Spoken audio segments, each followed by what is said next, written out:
Every driver in London soon might have to pay a fee any time they take a car trip. By 2024, all Londoners could be subjected to a charge for every car trip they make, depending on policy decisions made by Sadiq Khan, the city's mayor. Khan announced a plan to delegate the consideration of various options to London's Transport Department. Transport for London, with a focus on smart road pricing, which could produce a pay-as-you-drive form of charging.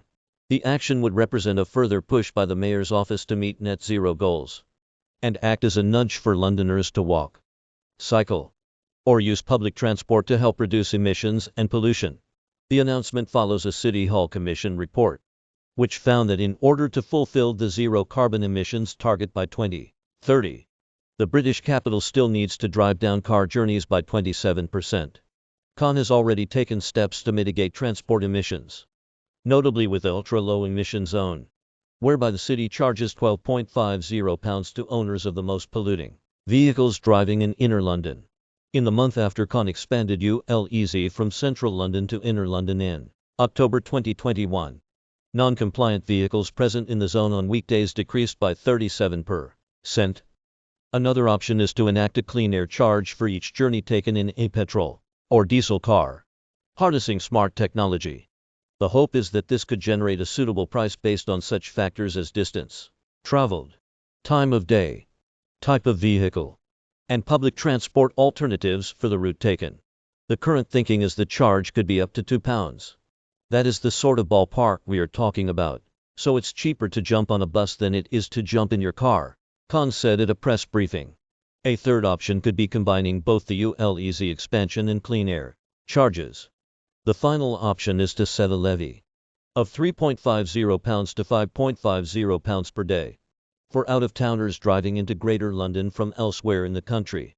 This boundary tax is the only option that Khan doesn't have the power to enact alone, and would need support from the UK's Tory government.